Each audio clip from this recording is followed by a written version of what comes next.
This is Danny Velez with the Sustainability Review. Welcome back to part 2 of the TSR coverage of the Waste Expo. Bins are the face of the waste industry. It's the most popular interaction between consumer and waste. The thought process that goes into bin design is remarkable.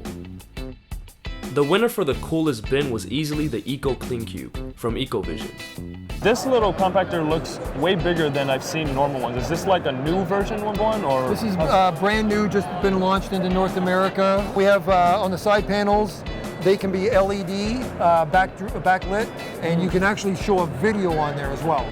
Pretty high-tech bin. Next thing you know, it's gonna have Wi-Fi. It can also operate as a Wi-Fi hotspot. What? But what if it catches on fire? If somebody throws a cigarette in there and it starts to light some paper on fire, it'll sense that, it'll give a warning, it'll send a message to your smartphone, and it will also try to compact and snuff out the fire.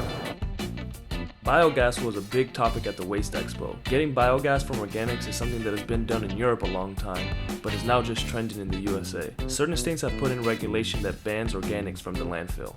Washington State, Oregon to some extent, Minnesota, Missouri's actually coming along.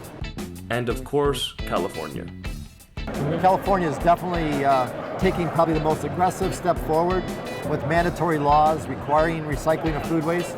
California seems to be, we'll not say on top of, but kind of the first to do a lot of the new technology. California's way out in front. California seems to be the trendsetter.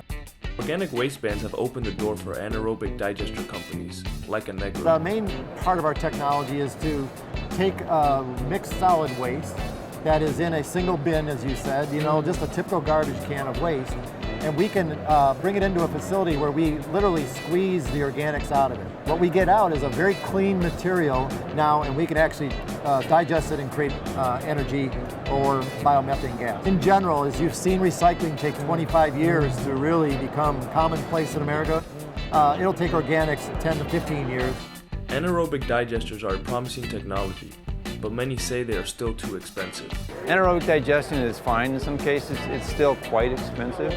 It is such a young technology and it is so expensive. I really see the organics recycling as the next frontier in recycling in America. Until anaerobic digesters are economically feasible, composting is still the best option to divert food waste from the landfill. But still, the majority for a long, long time will be composted because it's a lot less expensive, and really it's getting the nutrients back to the soils. Although normally we find that the tip rate at a compost facility is less than it is at a landfill. When the price of oil goes down, it becomes inexpensive to produce plastic. This may sound like a good thing, but for a recycling plant, that's money lost on selling recycled plastic because it's so cheap to make new plastic. Nancy Womack from Carastar Recycling explains how these market pressures affect the recycling business. The plastic market has impacted us because before we could at least break even on our cost of pulling that out of the waste stream and selling it, but now with the way the market's been, we've been holding on to it. So and the paper market has been the same way. The way our company works is that we have plants. So when the market is high, it's good for the plants because then we can buy it. We have a bigger margin. Yeah. But it's bad for the mills because they're having to pay more for it. Oh, okay. So when you guys operate both. We have 3 business segments. Okay. So the recycling group buys it, we sell it to the paper mill makes new paper, and then they sell it to our converting group. It wouldn't be a Waste Expo without trucks.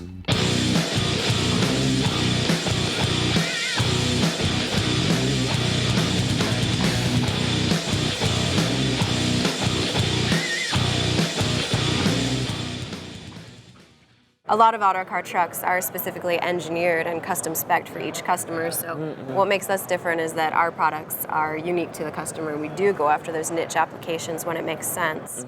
So Ours is more by the application, so what body, what size, that kind of thing. And this truck itself, with the side loader body on it, this is a relatively new application for this medium duty truck. Yeah, this we really didn't started have life this. as a sweeper. The sweepers you see on the street.